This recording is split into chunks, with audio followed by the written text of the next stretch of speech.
que el mundo está cambiando rapidísimamente.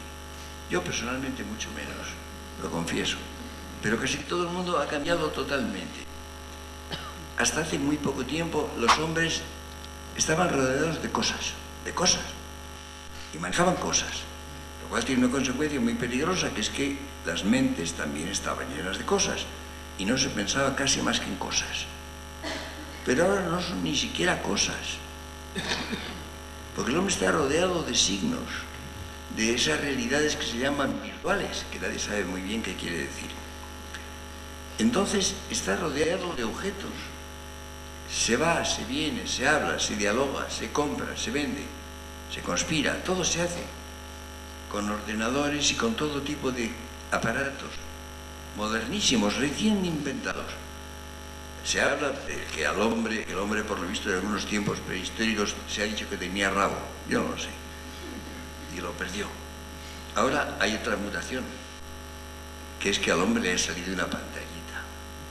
El hombre actual tiene delante una pantallita verdosa, cosa nueva, cosa enteramente nueva, que a mí me produce cierto azoramiento. Esto quiere decir que las cosas están siendo sustituidas por signos, por, diríamos, espectros de ellas, que son los que condicionan enormemente nuestra vida. Y esto es lo que vamos a tener que afrontar, porque es imparable. Es ilusorio.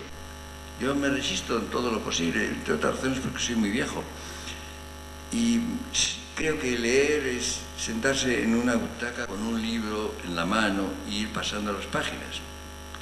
Pero ya casi nadie lee así. Casi siempre se lee en una pantalla, se lee con unos aparatos maravillosos en los cuales en un disquete hay una enciclopedia entera que puede tener incluso las músicas de los grandes compositores. Todo eso es maravilloso. Y yo lo admiro. Simplemente me pregunto cómo va a ser la vida, cómo está siendo ya la vida en esas condiciones. Y desde el punto de vista de la verdad surge una cuestión. Las cosas eran de verdad, buenas o malas, valiosas o humildes o lamentables incluso, pero eran de verdad, eran reales. Ahora casi nada lo es. Yo pienso en que los niños actuales están naciendo y se están desarrollando en un mundo que no se parece mucho al mundo habitual, al mundo en que todos que estamos aquí hemos nacido y nos hemos formado. Y naturalmente el trato con la realidad es forzosamente muy distinto. ¿Qué pasa con la verdad? ¿Qué pasa con la verdad cuando las cosas no son de verdad? Antes el apoyo y la piedra de toque eran justamente las cosas. Se podía comprobar cómo son, qué son las cosas, cómo se comportan. El gran descubrimiento de la filosofía, el primer gran descubrimiento, fue el de Parménides. Parménides descubrió la consistencia. Nosotros usamos este verbo acompañado de una precisión. Decimos que algo consiste en tal cosa, consiste en lo que sea. Pero Parménides se quedó en el plano primero. Las cosas consisten. Las cosas tienen consistencia.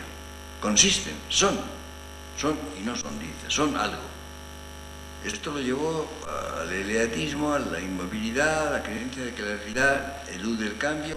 Por otra parte, apareció la necesidad de cambio, la evidencia del cambio, y toda la historia del pensamiento griego primitivo es justamente una lucha entre las dos cosas. El ente parmenideo, inmóvil, quieto, como una bola, y el fuego de Heráclito, que va cambiando constantemente, el río en el cual no se puede uno bañar dos veces, que cambia constantemente. Y ese ha sido el drama y el argumento de la filosofía griega en sus primeros tiempos. Pero ahora lo que está en quiebra, en duda, es precisamente la consistencia. Yo he puesto a veces un ejemplo que es muy elemental. Ustedes imaginen la llama. Ustedes encienden una hoguera. ¿Qué forma tiene? No tiene forma. ¿Por qué? Porque está cambiando constantemente. Las llamas cambian constantemente. Si todo fuera así, si toda la realidad fuera cambiante, si todo cambiara instantáneamente, si no tuviera consistencia, no sabríamos cómo comportarnos, no sabríamos qué hacer con la realidad. Pues bien, algo muy parecido a esto se está produciendo ahora en ese mundo de la última técnica, complicadísima, refinada, enormemente valiosa, utiliza en muchos sentidos, que permite cosas extraordinarias, permite hasta que se haga una operación quirúrgica desde otro continente, con una especie de, iba a decir, homúnculo, ni es homúnculo siquiera, que ejecuta las operaciones a miles de kilómetros de distancia. Comprenden ustedes que hay, por tanto, una crisis de la realidad y, por tanto, una crisis del trato del hombre con ella. Ustedes pensarán que no hay tanta diferencia, que a última hora la gente viene a hacer las cosas más o menos como siempre. Sí, pero en cambio el problema está en que se puede producir, creo que se está produciendo, una muy radical, muy profunda desorientación. La verdad consiste fundamentalmente en saber a qué atenerse. Saber a qué atenerse, no en saber, no en conocer. Justamente el hombre que ha vivido en un sistema de creencias sabía muy pocas cosas, pero sabía a qué atenerse. Sabía qué era la vida, qué es lo que se podía esperar, qué consistía, qué eran las operaciones vitales fundamentales. La desorientación es algo gravísimo y la desorientación es algo de lo cual se sale mediante la verdad, mediante la indagación de la verdad. Ustedes saben que la palabra verdad, en su origen griego, aletheia, es el descubrimiento, la desrevelación, la patencia, el que las cosas sean visibles, sean patentes. Cuando las cosas se muestran, cuando se descubren, entonces se está en la verdad. Era uno de los nombres que tuvo la filosofía, aletheia, verdad. Esto aparece en un texto de Ortega del año 14, aparece luego en otro texto de Heidegger del año 27. Eso ha pasado siempre. Y yo me pregunté cuando escribía un libro grueso sobre Ortega, de dónde le venía, porque ninguno de los dos dice de dónde le encuentran. Y me dediqué a buscar, pensé que esto tenía que haber aparecido en algún filósofo alemán del siglo XIX, que tuvieran grandes conocimientos de la cultura griega. Pensé en Nietzsche, lo busqué, no encontré nada. Entonces pensé, ¿dónde podría estar? Bueno, al final lo encontré y hay una larga nota que luego expliqué en una conferencia en Alemania, explicando por qué se había llegado a esta idea de la aletheia, del descubrimiento, de la patencia, del desvelar la realidad. Pero esto se hace difícil. Y entonces yo creo que el programa de la vida profunda, de la vida humana, en este siglo que está empezando, tendría que ser una enérgica afirmación de la necesidad de la verdad. Si el hombre consigue la verdad y la extrae de la situación en la cual se encuentra, que es también verdadera, las cosas no son cosas, las cosas de la técnica actual no son cosas, son fantasmas, son virtuales, son irrealidades, pero la irrealidad es una forma de realidad. Y es menester descubrir en qué consiste, cómo es. Y naturalmente lo que hace falta es una enorme vigilancia, una inexorabilidad respecto de la verdad, una total resistencia a aceptar la falsedad en cualquier forma. Si esto se hace en el siglo que está empezando, podremos superar sus dificultades y podremos tener una vida, ¿por qué no emplear la palabra decente? Decente es lo que está bien, es lo que conviene. Palabra un poco usada. A mí me interesa mucho qué palabras no se usan, o se usan muy poco. Qué palabras se han usado a veces durante siglos y ahora se usan muy poco. Pues bien, conviene recordar la palabra decente. Yo digo, la vida humana puede ser brillante, puede ser gloriosa, puede ser creadora, puede ser genial, puede ser modestísima.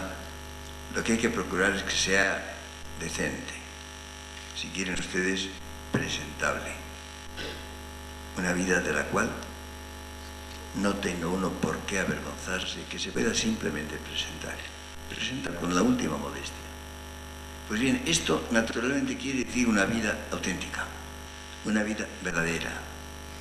Y hay que buscar en esta situación nueva, situación curiosamente nueva, y si quieren ustedes, gloriosamente nueva. Creo que las conquistas de este tiempo último son asombrosas y son además salvadoras. Ustedes piensen en lo que ha avanzado, por ejemplo, la medicina, la cirugía, que permite hacer cosas extraordinarias. El problema está en aplicarlo a la vida inmediata, a la vida de cada día, a la vida que es nuestra. Y lo fundamental es que podamos decir de nuestra vida que es nuestra, que la vida mía es mía, que es mi vida y no otra cosa. Y es lo que empieza a ser difícil. La vida de los hombres actuales empieza ya en un grado muy alto a no ser suya, a ser lo que se dice, lo que se usa, lo que se piensa, lo que se mueve. Y entonces hay, diríamos, como una especie de desamortización de la vida, una especie de descapitalización de lo que es la vida propia. No olviden ustedes que la palabra griega usía, la palabra sustancia, quería decir sobre todo la fortuna, el haber. El que tenía una tierra, un trozo de tierra y un par de vacas, esa era su usía, que era lo que era propio, aquello de que podía disponer. Y esa es la idea de sustancia, precisamente. Pues bien, si esto se pierde, la vida se convierte en algo insustancial, que es enormemente peligroso. Y entonces se pierde justamente el carácter más propio de la vida, que es el ser mi vida, el ser la mía, el ser una vida rigurosamente personal. Como ven ustedes, por tanto, la verdad está ligada a la realidad de las cosas y a la realidad de mi propia vida, a la realidad de mi persona, de quién soy. Yo no soy un qué, sino un quién. Un quién, un alguien corporal, por supuesto, pero que no se reduce ni poco ni mucho a mi cuerpo, ni a mi psique, ni a ninguna de estas cosas. Soy yo quien soy, con las cosas. Esta es la situación. Como ven ustedes, hay un horizonte en cierto modo promisor y en cierto modo aterrador. Es decir, podemos entrar en el siglo en que ya estamos con buen pie o en una profunda desorientación. Yo creo que la verdad es algo capital. No olviden que hay un problema muy delicado.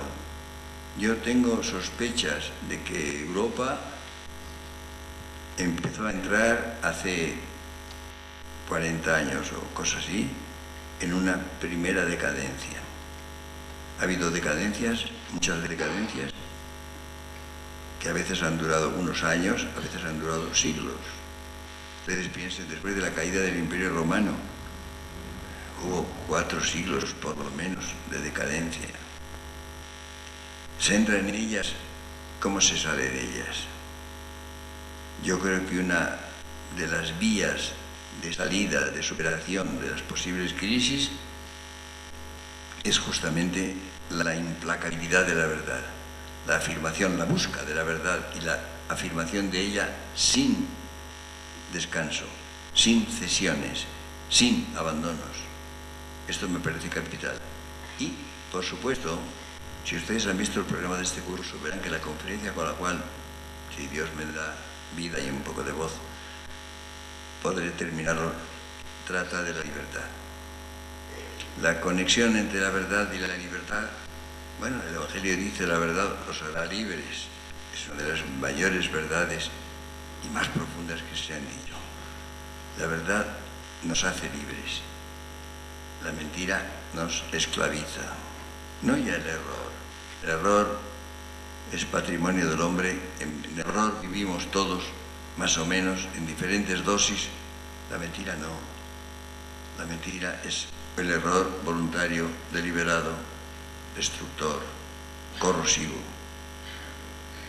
Si se abandona la verdad, no se consigue la libertad. decía que si se hace un balance general de la historia, se ve que ha habido altibajos, que ha habido épocas en que la verdad ha tenido una situación satisfactoria, en que la felicidad ha sido frecuente, posible en alguna medida. Digo lo mismo de la libertad. La libertad ha sido desigual, radicalmente desigual.